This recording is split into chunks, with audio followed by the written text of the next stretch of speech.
Hello, everyone. Welcome back to our Pulse Vancouver. Great to see some faces. Before I start with the introduction, I'd like to invite you to put your cameras on if you can. I know we've been all zoomed out at some point. It's the end of the day already, but it's nice to see some faces, say a few highs, and then that's great to see some faces. Hi, Chris. Good to see you, man. Pierre. Good to see you guys. All right, so let's kick all up. So hello, everyone, and welcome to our monthly Pulse Vancouver. I guess this is our third edition already, right? So time just flies by. So thank you all for taking the time to be here with us. And we have an exciting night ahead of us. Now, not night anymore. It feels like more afternoon due to the fact that we have more sunlight right now, right? So that's a good joy. So for those of you who don't know me, my name is Luis Bezerra. I'm a senior manager with Passive House Canada, certified passive house designer, and a civil engineer by trades. I'll be your host for today's Pulse, and I would like to let you all know that tonight's events will be recorded. I know you already got this message, but it's nice for me to say, so you cannot tell us that you didn't know before. So before we begin, I'd like to take a moment to recognize that Passive House Canada acknowledges the ancestral and unceded territory of all Métis, Inuit, and First Nations people that call this land home. I'm going to start by providing a brief overview of today's event. We'll be inviting our sponsor, SIGA, to say a few words, followed by a presentation from our featured guest speaker, Jamie Harte from Public Architecture and Communication. After Jamie's presentation, we will open the floor for questions from you guys from the audience. And we'll also ask you for your feedback for the next Pulse that we'll have in the upcoming month. A quick announcement. I'm really happy to announce that, to be quite honest with you, that we're going to have our annual conference in person. At least for now, it's going to be in person, right? In May 25th to 27th here in beautiful Victoria, British Columbia. We'll also have the option to be attended online if you're not comfortable or if you can't travel yet. So the theme for this year's annual conference is In the Face of Climate Change. So our goal is to bring together like-minded individuals to incite conversations about how we can work together to create sustainable, future-focused buildings and communities. So you're gonna be checking out. You can check it out on our website for early birds tickets, which will go on next week. So now I'd like to introduce our main sponsor for tonight's event, SIGA. SIGA is a manufacturer, developer, and distributor of air and wind-tight products for building construction. They strive for a world of zero energy loss buildings. I'll now pass on to Danny Liu, a SIGA representative, to introduce themselves and say a few words. Danny, the floor is yours, my friend. Thank you for coming. Oh, Luis, thanks for the kind intro and thanks for having me. Glad to be out here. Glad to still be able to support the community, and just overall happy to see all these friendly faces, or at least most of you. Couple of new things from us. One particular thing. So I mean, we've just had a great grand opening, and I'm thank for those who actually came by and said hi. Shared quite a few drinks around, and it was just nice to be able to meet people face to face again, thanks to COVID restrictions popping up. But next big thing that's popping up with SIGA is that we're back to hosting our monthly workshops again, which we welcome everyone with open arms. If you ever wanted to learn about some air tightness, wind tightness, building science, and to get your hands nice and sticky again, we all, as a group from SIGA, would love to invite everyone to come out and attend. For more info, I'll leave a link in the chat for registration, and events for free with CPD points and AIBC points. So please encourage everyone to swing by and be into network around and be seeing everyone face to face. But on a second note, for those who are coming out to BuildX, SIGA, of course, will also have a booth, and please, swing by to say hi. We'd love to see people and reconnect with others around. The community has always been, nice and, friendly, and everyone has always welcomed us with open arms too. So please swing by and say hi. Amazing, Danny. Thank you very much, my friend, for the kind words. And yes, it was a great grand opening that we were, able to attend. So thank you for that as well. And for tonight's event, we're gonna have James Harte. So joining us, this event is our guest speaker, Jamie Harte, an associate at Public Architecture and Communication, as well as an architect, AIBC, and a certified passive house designer. Jamie will be presenting on the Skeena Residence at the University of British Columbia, Okanagan's campus, and discuss lessons learned from Canada's first certified passive house student residence. So, Jamie, thank you very much for being here today with us, and we're very, very glad to have you. And I will pass it on to you right now for the presentation. And once again, thank you, Jamie. Perfect. Thanks a lot. Can you hear me, Louise? Yes, sir. We can hear you perfectly. Okay, we'll just start sharing screen. And full screen. Okay, so thanks to Louise and to Passive House Canada for the opportunity to speak to you today. Happy St. Patrick's Day to anyone who observes it. So I'm going to be talking today about the Skeena Residence, as Louise mentioned, which was completed about 18 months ago, back in August 2020. And then at the end, I'll have a little bit of time just to talk about current Passive House work in our office. So I'm, as we said, an architect and certified passive house designer at Public Architecture and Communication here in Vancouver, which is, of course, the unceded traditional and ancestral lands of the Musqueam, Squamish, and Tsleil-Waututh nations. So Public is a multidisciplinary practice combining architecture and communication design. We're a medium-sized outfit with about 30 people. And as the name implies, we're mainly focused on projects which benefit public life, whether that be public institutions, public housing, public infrastructure, and so on.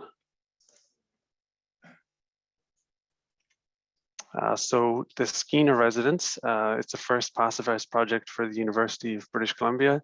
It's located at their Okanagan campus, which is a growing institution in Kelowna. It was also our first passive house project for our office and for the contractor as well. It was completed in August 2020 through the early months of the pandemic. And importantly, the nature of working on student housing projects is that completion by the middle of August is absolutely essential.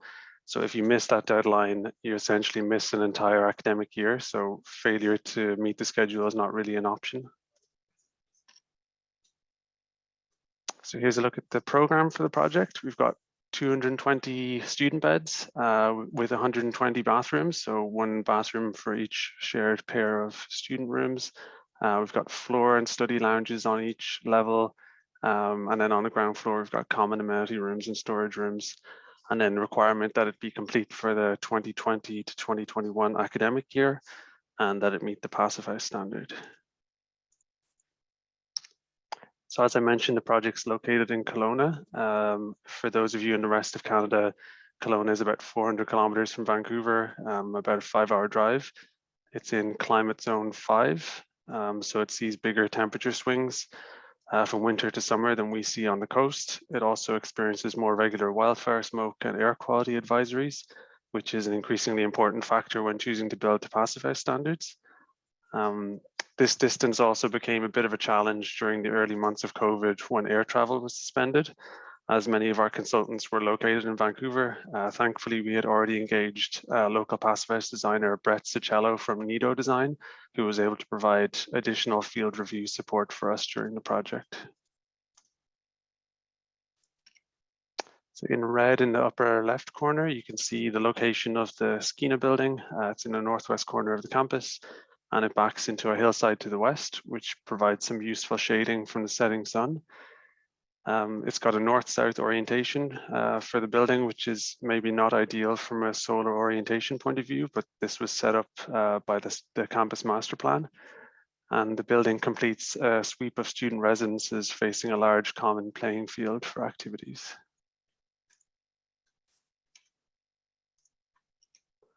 So the form of the building is really a rational response to the program and then the constraints of the BC Building Code.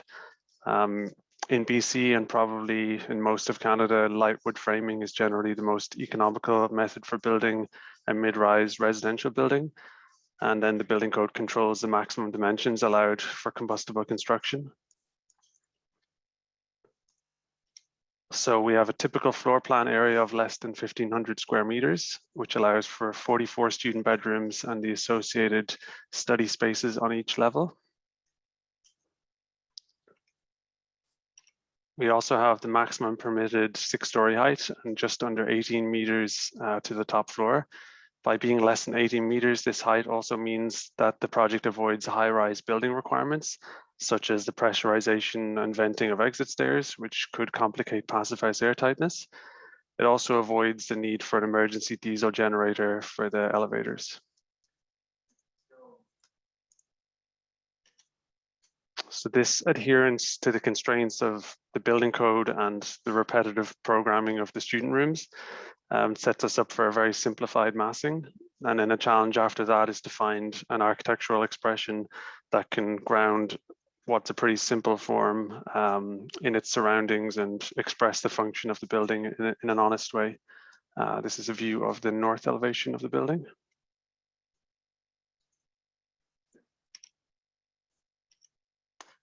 So many of you will be familiar with the importance of a compact building envelope when it comes to minimizing heat loss and meeting the passive house standard. Of course, many different building forms can be built to passive house standard, but in order to do so affordably, you really need to consider the form factor very early in design. We can express this compactness as a surface area ratio, which is the exterior surface area divided by the treated floor area. So roughly speaking, when your result is less than 2, then you're on the right track to affordable design in passive house. So for this project, our surface area ratio was 1.25, which really reflects the simplicity of the massing, although it is a fairly long and narrow form in plan. The only creases in the building form are to create entry canopies at the south and the north, and otherwise it's just a pure extruded rectangle. In addition to the simple form, there are a number of advantages for passive house that come with the student housing typology in general and our program specifically. So we've got only 3 exterior doors in the project. We have no balconies required. It's not usually something that's provided in student housing. We have no underground parking, so vehicle parking is kind of taken care of with surface parking elsewhere on the campus. We've got a repetitive unit type, and we've also got in our favor the fact that the client and the approving authority on campus are kind of one and the same. So in order to steer a building through, which is kind of optimized for passive house performance and is a lot simpler than buildings that they've built before and which surround it, it's easier to sort of get campus planning on board with the goals of the project when there isn't a conflict there. And then a few challenges. We've got a very aggressive project schedule. The fact that passive house was a new approach for the contractor. And also we required a primary energy renewable relaxation. That's pretty common, we're finding, for sort of multi-family passive house projects, which are densely occupied. So in this case, we've got a lot of students in a relatively small footprint. That's a lot of plug loads, a lot of sort of those little under-counter mini fridges that are all kind of factored in as just part of life in student accommodation. And then we also have the challenge of the pandemic impact, which is kind of unforeseen for everybody. So our approach to the building structure and assemblies was to, as much as possible, use systems and assemblies that were familiar to trades that work on mid-rise residential buildings in Kelowna. This was in order to ensure competitive tendering of the work and also to guarantee that we could meet the project schedule.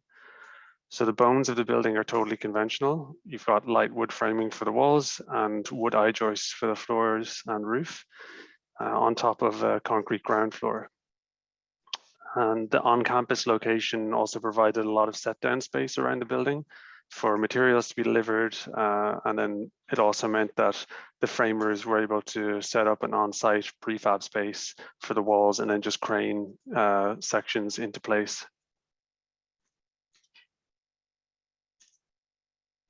So although the project brief from the client at the outset firmly committed to the Passive House standard, in reality, the final approval for the project budget from the board of the university and their authorization to construct would only come after tender. So there was always a chance that the Passive House element of the project could be removed just before issuing drawings for construction, which would have been a major problem for the design team. This was a kind of small risk and a known risk, but we took steps during design to protect the project schedule as best we could. So if we look at our wall assembly, essentially everything to the left of grid line A is standard wood platform framing, which is then wrapped in a sort of Passive House jacket on the outside. We've got 8 inches of exterior rock wool insulation, and the cladding is then supported on a thermally broken clip system. The airtightness is provided by a vapor open membrane on the outside of the structure with a vapor retarding primer on the interior drywall surface.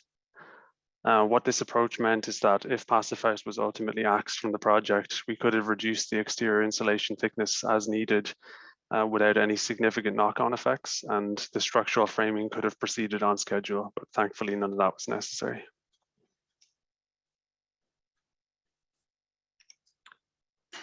It was also important to the success of the project that there was a single point of responsibility for all of the work from the wood sheathing outwards.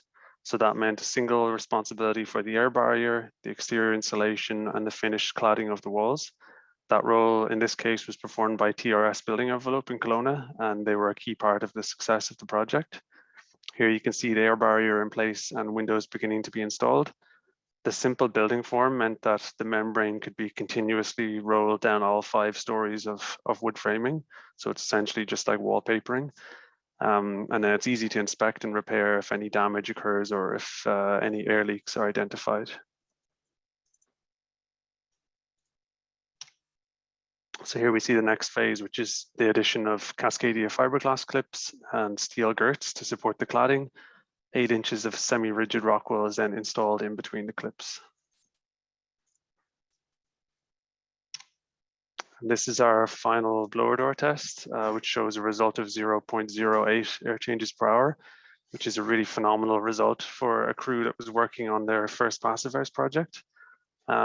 This would make it one of the most airtight buildings in Canada, in fact. I think this is really a testament to the diligence of the trades and the construction manager, which was Sawchuk in Kelowna, and also the simple air barrier detailing and massing of the building was also an important factor.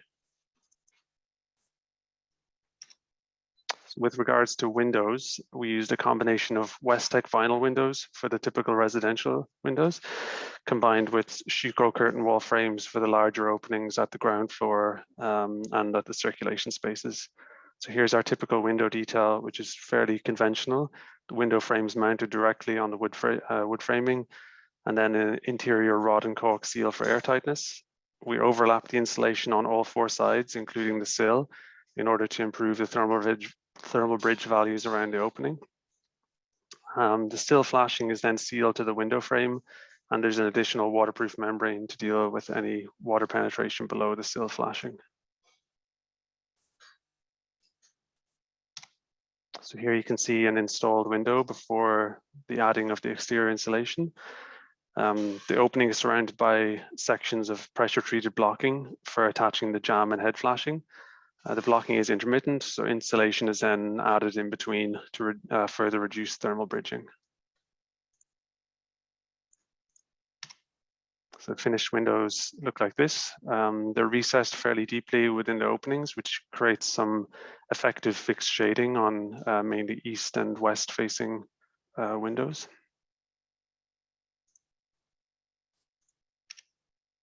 And with our cladding design, the intent was to kind of play with the sense of depth and shadow. It's otherwise a mostly flat wall plane. So we have a primary material of Swiss pearl fiber cement, which projects forward beyond the dark metal cladding behind by a few inches.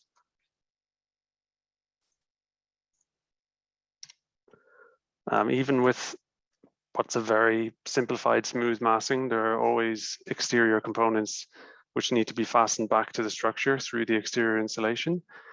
In this image, you can see one of the exterior rainwater leaders on the left, which descends from the roof and means that we could avoid using internal roof drains and the heat loss and complexity that goes with them. These rainwater leaders are oversized to prevent blockages from any ice buildup and to avoid the need to heat trace them. Our solution for mounting them back to the structure was simply to gang together 3 Cascadia cladding clips at each floor level and to mount a steel T-bracket to the outside face of them, so there's minimal thermal bridging involved.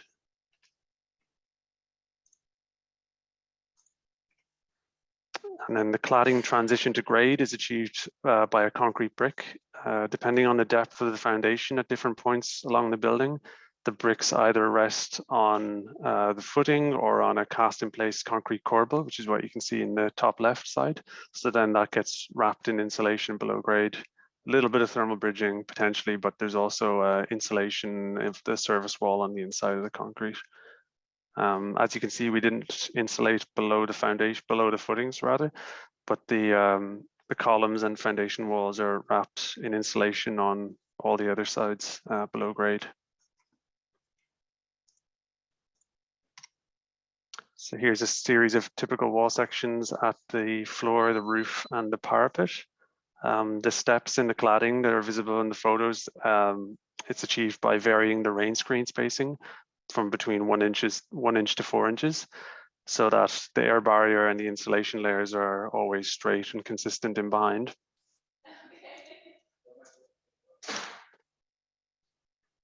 So this is an image of looking along one of the interior corridors on the left to a large opening on the end.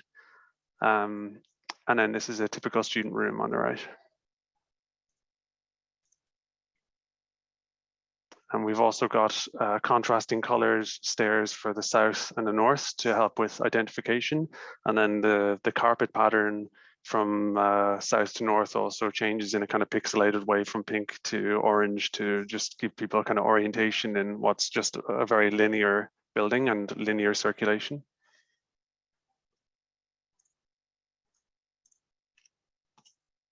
And this is an image of ground floor social and study space. So here's our mechanical room located on the ground floor. The program for the project allowed quite a lot of leftover service space on the ground floor to locate the majority of the equipment inside the building. So the roof is free of equipment except for just a stub out for a potential future solar PV array. Mechanical design was by the AME group here in Vancouver. It contains all electric systems, so there's no gas connection to the building. The delivery of the air source heat pump was the only significant element to be disrupted by the pandemic. And in the end, it wasn't installed until a year after the building was occupied. A temporary system was used for the first year, but the delay did push back our final pass of our certification by a bit.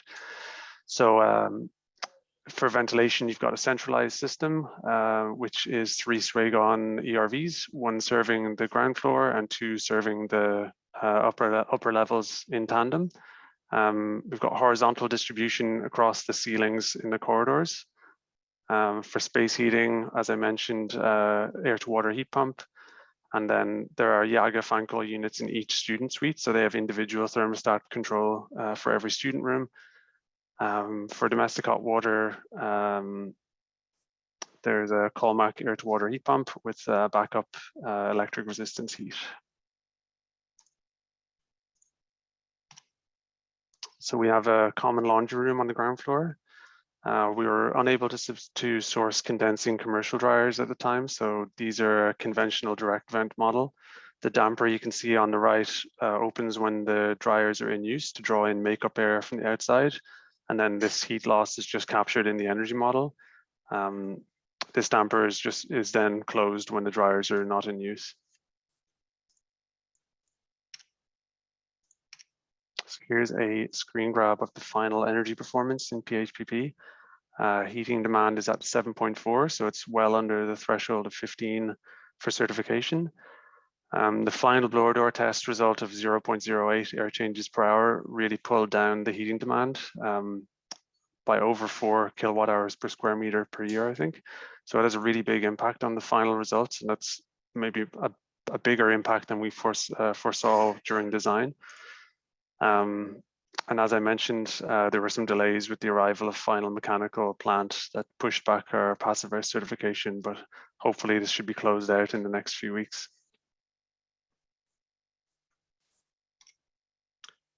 As part of the construction, the building was fitted with a series of monitors and sensors, which are connected to the building monitoring system. They measure temperature, humidity, CO2, VOCs, and fine particulates. This is part of the university's Campus as a Living Lab program, where the engineering department is studying the indoor environment and the energy use of the Skeena building in relation to the other student residences, existing previously completed residences around it. The building spent its first year at just 50% occupancy due to the pandemic, but hopefully they can begin to report some initial findings soon. But just to mention that ZEBEX has created a pretty comprehensive case study on the project, which you can download from their website. So that's the Zero Emissions Building Exchange in Vancouver. It goes into a little bit more detail on the mechanical and electrical systems, and it has a full outline of the building performance metrics.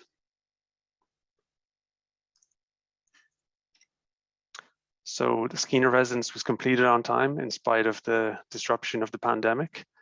I think a huge credit is due to the contractor, Sawchuck Developments, for steering the construction through a pretty challenging time and delivering a project that the campus is really proud of.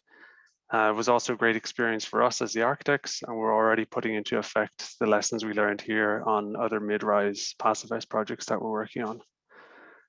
So I'll just briefly touch upon what's kind of currently on my desk. So after completing this project, we're now working on another multi-unit passive house project in Vancouver, which is called Vienna House. So it's located in East Van. It's in a kind of an interesting challenged site. So we've got the SkyTrain line, the Expo line going right by on the north side of the building, and we've got Victoria Drive sweeping along from the south. So it's a really noisy site and kind of slightly constrained. So we're putting about 120 units of social housing on the site. And then I think, you know, we were designing this through the heat dome in the summertime, and there's been a particular focus on kind of resiliency and really dealing with summer comfort and future summer comfort.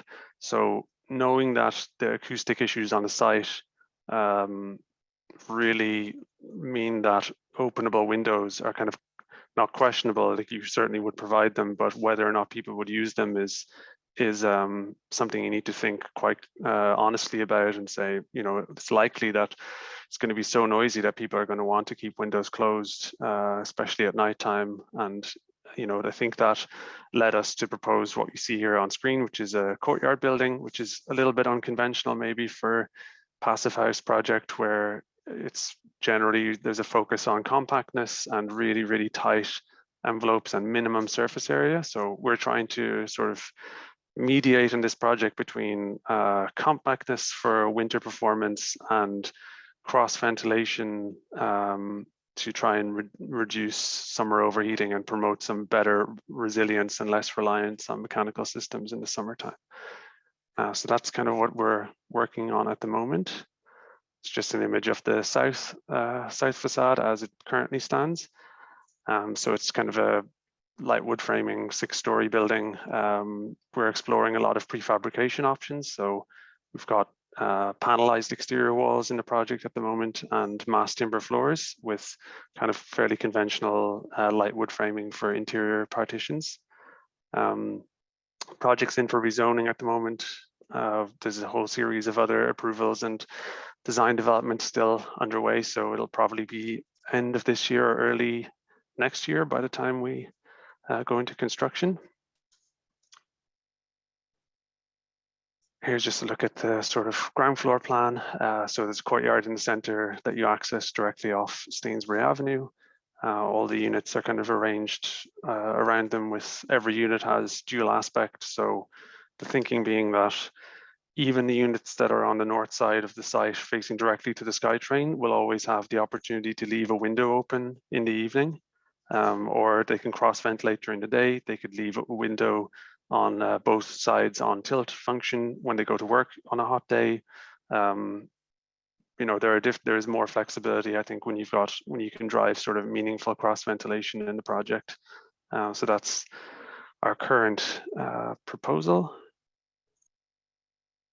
And then this is just a render that's in the rezoning package of a kind of view of the courtyard in the center. So it's a fairly tall courtyard on a reasonably compact site. So it's a kind of an urban courtyard condition rather than, you know, a big expansive landscape courtyard. But that's what we're working on. A lot of challenges associated with it. How do you blower door test 120 units where there's no common circulation? That's one. We've also got 120 12 or 13 millimeter low threshold doors to detail for the project, because every unit has an exterior door walking into it. So lots of new challenges, some lessons we can carry forward from the last project, but I'm sure a lot of you know that every project's unique. So that is it. So Louise, I'll pass it back over to you. Perfect, Jamie. Thank you. Thank you very much for the amazing presentation. I just think that the project that you did, the first project you presented, the Skeena, it's just an amazing project. Well done. Congratulations. I guess you took as the pioneer. And before we go towards the Q&A, I do have a questions. I mean, I'm gonna jump the line. Who was the client? Was the university who asked for the passive house for the student dorms, or it was a conversation between yourselves and them, and then you convinced them to go? You know, how was the first step taken towards the passive house for the dorms at the university? I wasn't actually involved in the project at the, you know, initial conception, but I believe that it went out for, you know, consultant proposals for architect and all the other consultants on the basis of it being a passive house project. So I think that decision was taken. You know, the university UBC likes to innovate, and I think they like to, you know, do different innovations, like they've done tall wood mass timber, and I think, you know, they like to sort of isolate their innovation to do like a single big move per project sometimes. So but this was time for them to do a passive house project. So I don't think it took a push from anyone outside the university. I think it's something they'd been thinking about. Great. Thank you very much for your answer and the great presentation. Now, before I just want to open the floor for Q&A. So Jamie, if you want to stop sharing your screen so we can see everyone back here. So let's just wait. People are still shy. Do you have any questions, everyone, for Jamie about this project or the ones to come? You know, I guess is it the Vienna House? It's just it's gonna bring way more challenges, but I know you're gonna pull it off, though. I mean, like this is an amazing project. I agree with you when you said about opening, you know, night flush ventilations near the SkyTrain. That's not gonna be easy at all, though. But let's see how it goes. And Jimmy, just before we get any questions here, do you have any information on how the building is behaving? The one that you just did, the Skeena, do you have? I mean, like you said, you only have 50% of occupancy during COVID, but do you have any information about how it's performing so far, or are the university still keeping low profile on the information? I haven't seen the figures, but I think it's 100% occupied, I think, this academic year, but I'm not sure. So I think we might be doing a presentation at the Passive House Canada conference, which hopefully will have, you know, feedback from, because every student does a kind of exit survey when they, you know, if they move out in May or whatever, about their experience in student housing. So we'll have a little bit of occupant feedback. We'll also have hopefully some data collection from the Siemens system that's in there that the university is collating, but I haven't seen anything yet, so I don't have anything to pass on at this moment. So I'll keep my eyes open for a presentation though. I'll sit for your presentation at the conference. So we have here, okay, but he just said awesome presentation. You rock it on it. Let's see if anyone else has any more questions for you here, Jamie. Let me just get here. So, but in the meantime, if you also, oh, I no no, in the meantime, if you also want to put your suggestions for our next Pulse event, please do it so, or just unmute yourself. If you don't want to type it, just raise your hand and mute yourself to ask questions that you might want to ask, and we'll be glad to get your answers going. Jamie, how was the did you have anyone on site? You mentioned Brad Cicello, right? Yep. Helping the trades as well during the process of construction, right? Yeah, so they kind of did he did a sort of distilled version, you know, specifically for this project of the kind of tradesperson's course to try and, you know, catch as many people as possible on it. I can't remember if anyone from the construction management company came to Burnaby to do it. Certainly was recommended. I think maybe some of them did, a small number. Someone was made a kind of air tightness captain for the project. He had a lot of responsibility, and I think he might have been put through the tradesperson course. Yeah, because that was one of the questions that Jonathan put it here. Was there any training requirements for the trades? Because the air tightness testing was just impressive. So just yeah, I'm kind replied. of. I guess there's like a combination of things. There was, you know, definitely some training. You know, mock-ups obviously are very important.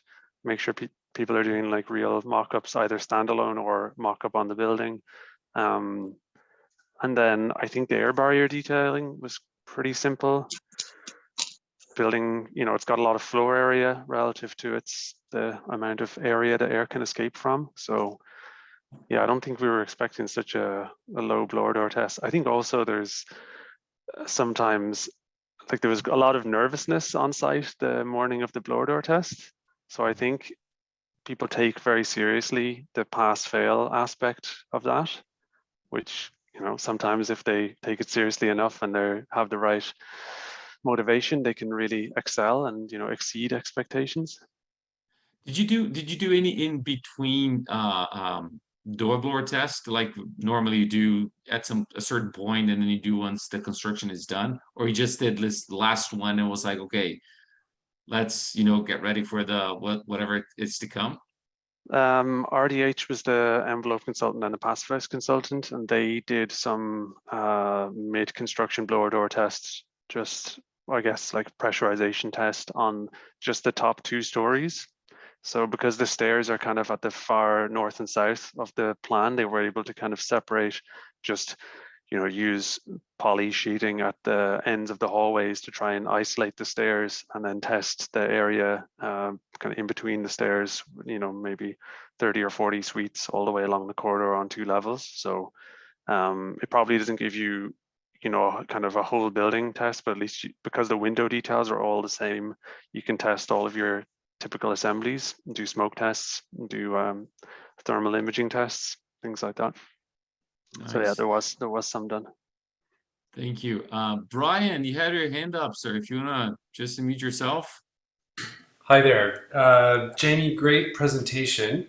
I'm wondering, because this is located in the Kelowna area, and there's been so many fires that have been sweeping through, were there any decisions that were made specifically in detailing the cross-sections of the walls and the roof in terms of fire protection or resistance? Not intentionally. I mean, there are some benefits that come from having, you know, an 8-inch layer of rock wool all around the building. It's not like it's kind of within a campus setting that's largely cleared. There's a little bit of like forest to the west uphill from it, so it has a little bit of exposure to kind of wildfire fuel, but it's really kind of within the campus and a pretty controlled landscape zone. all around it. So I don't think its immediate settings are very vulnerable. And it wasn't a requirement in terms of design decision making. I think incidentally, its performance would probably be pretty good, apart from obviously the windows are exposed as they always are. But the wall assembly itself, you know, it's non-combustible cladding and a really thick layer of mineral wool. Yeah. Okay, thank you. I have a question for the cladding, the Swiss pearl. Because you say that the window assembly was quite deep. I don't know what was the dimension from the face of the, is a triple glaze window? Yep. Or double? So from that triple glaze window to the edge of the cladding, what was that dimension? And how you terminate those windows? So the outside, the outside face of the window frame is aligned with the outside face of the plywood structure. So the whole depth of the 8 inches of insulation, the 4-inch rain screen, and then the 1/4 inch. So it's just over 12 inches, 300 millimeters of reveal on the sides, and that's it's got a steel flashing. Oh, I see. So the frame of the window. Sorry. Yeah, so all the returns at the head and the sill are just sheet metal flashings. Oh, I see. And those little pieces of pressure treated blocking, the little sections of 2x6 or 2x4 that are kind of arranged around the window, those are there to attach the sheet metal flashing without having to attach it all the way back into the wall. So they kind of hold the flashing a little bit off, so you can insulate behind it in places. Okay, that's. So I just mean like the position of the window relative to the opening it's fairly deep in there, so there's quite a lot of shading. Yeah. So basically, the frame of the window is attached to the wood framing. Yep. At the edge of that, and then it comes with the rock wall, and then you have something on top of the plywood. Now you have this set girth supporting that rock wall, and then you have, I forgot the detail. So it's 8 inches, and then and then the sheeting, and then the air gap, and then the 1/4 inch or 5/8 for that Swiss pearl. That sounds right? Yep. Okay. So it should be about 12.5 inches, something like that, from outside face of window frame to outside face of cladding. Yeah, that's quite deep. Yeah. Thank you.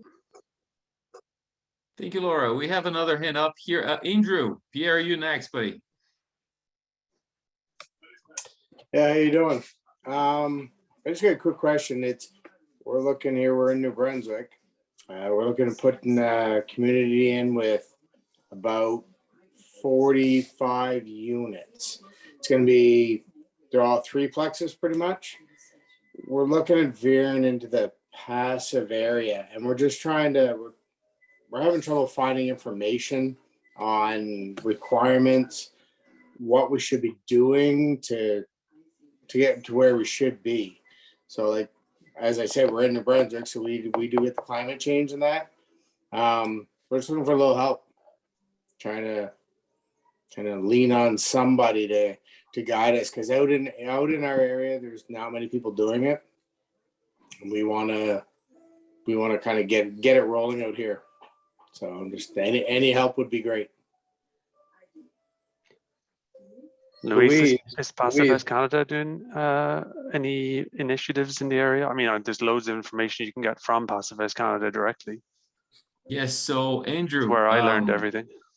Yeah, so we do have our online courses, and now we're doing our first in-person course in Nova Scotia. Oh, really? No, it's not new. Yeah, no, it's not. I know it's not New Brunswick. That's not far away. Yeah, we just, to be quite honest, and I'm really happy to announce this, we got sold out, and our courses started today, but we're already working on towards the next one. So we are going to offer more courses, in the maritime. So just I'll put my emails as well here. So if you have any questions or anything, I'll be glad to help you. We do have some courses from introductory up to, you know, master classes. I can help you with that. Oh, that would be great. We're gonna roll this one out here pretty fast.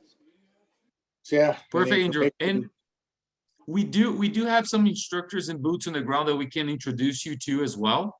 Yeah. So we have some passive house practitioners as well in the maritime. So I can link you with them. You know, we can take this. You can take this offline, but I'll make sure that I'll point it out some good people for your help. Greatly appreciated. You're welcome, Andrew. My pleasure. Thanks. Pierre, you're next, sir. Hi, Luis. Hi, Jamie. Good presentation. How was the contract structured for this project? Like, was there any penalties for the contractor if he would not meet the air tightness? I don't think so. I mean, it was a construction management contract, so that means that, you know, each trade had a contract with UBC Properties Trust as the client. So, you know, individual contracts with the concrete trade, with the window installer supplier, with the envelope trade and everything. Okay, so all the risk was on the owner, on the university then. I couldn't say for sure because, you know, we weren't administering the contract in the same way we would with CCDC2 in terms of what was in there. So I know like schedule and pacifier certification were like absolutely essential, at least once we got rolling in the project, to absolutely, you know, non-negotiable elements, but I don't know whether they were formally, I didn't hear of any specific penalties attached to failure to meet either, although there may have been, you know, there's always the informal penalty of a major slap on the wrist of not delivering, you know. I just don't know if it's backed up in writing. Okay, and well, I guess that contractor next time they can put maybe a clause for a bonus if they exceed the air tightness, maybe. because I mean, maybe. what you guys achieve is incredible. Yeah. All right, thanks. And That's a good point, actually. Andrew, if you need some info also on passive house, I just finished my training and I'm in Moncton, so you're welcome to contact me. I can send you my contact info. That'd be greatly appreciated. All right, thanks. Thank you, Pierre.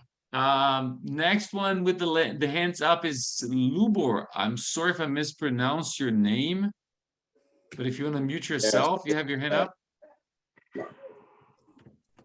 No, you did not mispronounced. It's Lubor. Yes. I have well, first of all, Jamie, excellent design. I wish I was 50 years younger so I could go and spend some fun time living in those dorms, but that won't happen anymore. Could you please elaborate on the material, the cladding, how thick it is, how large were the panels, and who manufactures it, and what is the composition of those panels? It's beautifully rendered and executed facade, and beautifully articulating and handling the scale and monotonous of that building. So I really congratulate you on that, but could you elaborate a little bit more on it? So the main material, the big board material that you see is Swiss pearl that I think the company is called Muralis, distributes in Vancouver.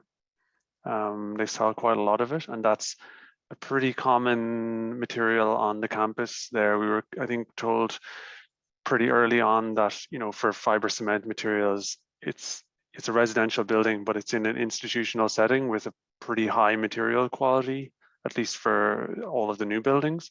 So we used it as much as possible in its full sheet size, which is kind of 4 by 10 or maybe 4 by 8, or it's to the nearest metric equivalent. So we use full sheets as much as possible. And then I think it's 8 or 10 millimeters thick.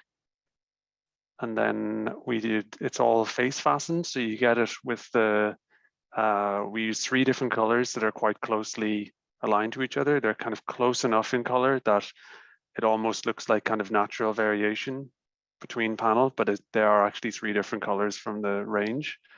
And then they're face fastened and all of the rivets are color matched to the panel. So it's a pretty easy installation. There's no like concealed fasteners, but the unless you're up close, the rivets are quite hard to see. And that's kind of when you've got quite a random arrangement of panels. It's interesting that they did such a good job matching all the fastener colors. Every time you put up a new sheet, change color slightly. So is it a Canadian product or is it imported from Europe? I think it might still be imported and then processed in BC, as in like you get a factory cut. But I don't know if they have any production in North America. I could be wrong. It's like a year and a half or 2 years since we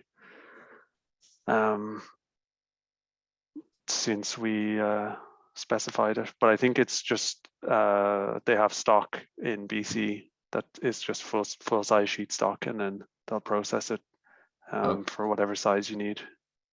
Okay, could I don't think there was too much side cutting. Could you spell the name? Just Swiss pearl, like a pearl in the ocean. I'll type it into. Oh, I see. Okay. It is a strange name. It's got some more. It's my accent as well. Exotic spelling, so. I'll just type it in the chat.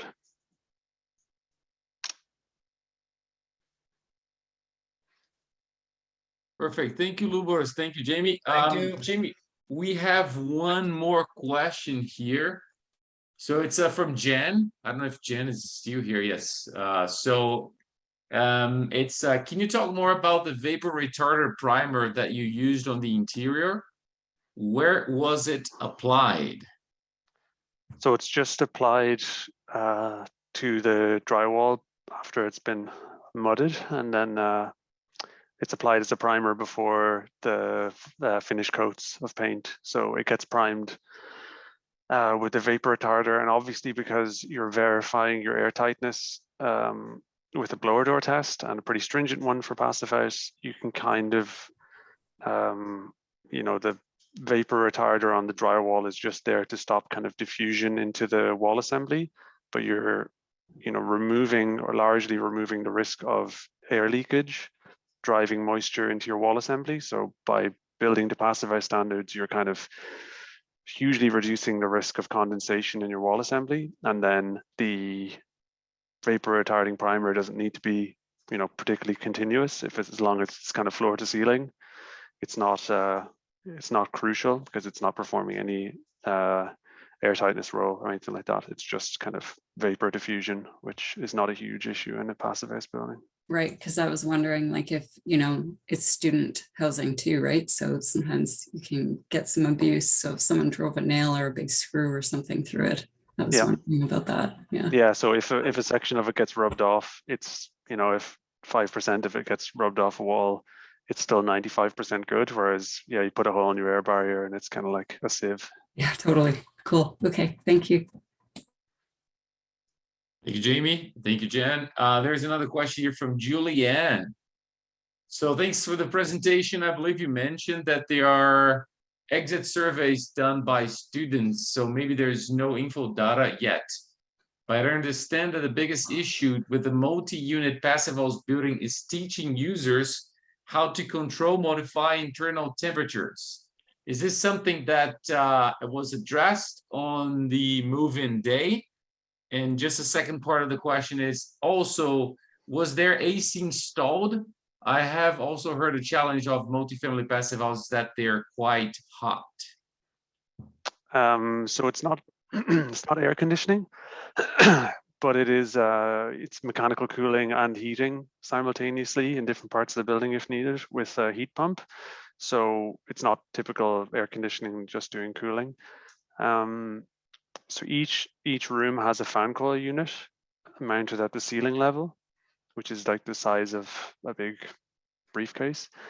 And there's a thermostat in the room. So, strictly speaking, if you wanted to go for maximum economy in the project, you might say we're going to really strip back the amount of heating, cooling units, and we're going to rely on, you know, the internal heat gains to, you know, it's going to be much more balanced environment than a normal project. But this project does also have, it's been kind of stress tested against future climate, so it is provided with quite a lot of mechanical cooling potential. Like on the, when you provide mechanical cooling for the project, in the energy model, it turns off the percentage overheating, because that's kind of like the building won't overheat. It'll just use energy via the heat pump for cooling. So really, in terms of user experience, it's just a thermostat on the wall with a set point that they set for comfort, and they can kind of rotate the dial as needed. So it's not expecting them to use, because we haven't really stripped back the mechanical system as much as other projects might, the onus on the student, and you know, there's a high turnover every year. It's like new people. So it really isn't a lot to teach them about it. They'll just notice that, you know, they set the temperature to 21. There are no cold spots in the room because it's so well insulated. They can sit near the window and it's not cold.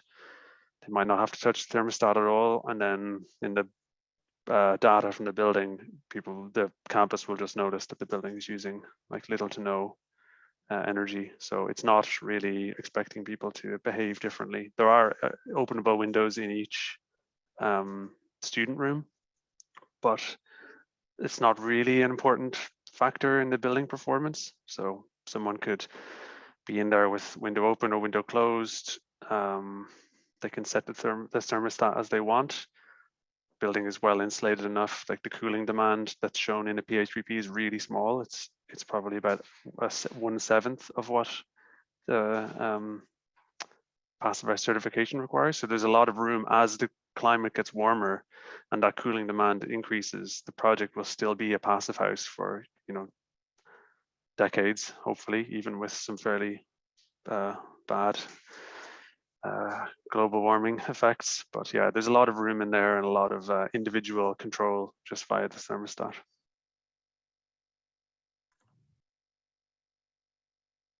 Thank you, Jamie. Julianne has just apologized because the mic is broken. Anyone else has a questions to Jamie? Just checking here the chat. Yeah, Brian, go ahead. I see you're putting your hand up there. Hi there. Sorry, I guess my mechanical hand didn't work, so I had to throw mine up. Jamie, I was wondering about the large windows. I know that you mentioned the smaller windows you used Westech. So can you explain why you chose a different window for the large ones and what the window was? We chose a curtain wall frame for the larger window just because the type of occupancy on the ground floor is very different. There's kind of teaching space, social space, bigger floor to ceiling height, bigger window size.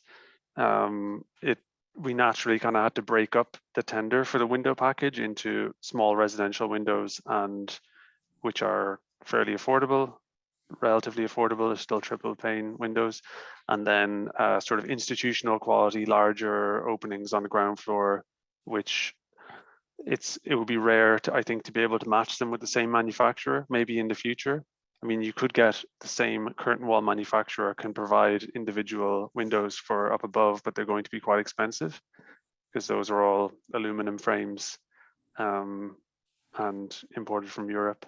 So their Schuko is the brand that we used for the ground floor. They're very similar to the Ryco windows, Ryco curtain wall and window system that you can get from Blackcomb Glass in Whistler. They're kind of interchangeable a little bit, Schuko and Ryco, for if you're going to tender and you need competitive pricing. Okay, thank you. Thank you, Brian. Thank you, Jamie. Anyone else would like to ask a question?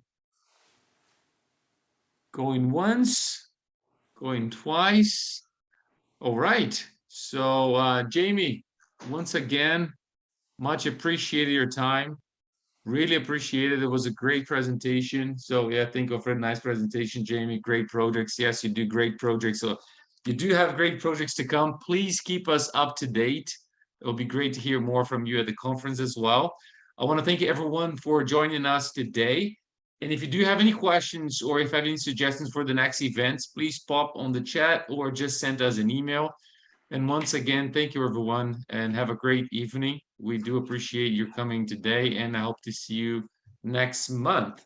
Jamie, once again, thank you very much. And have a great evening, everyone. Thank you.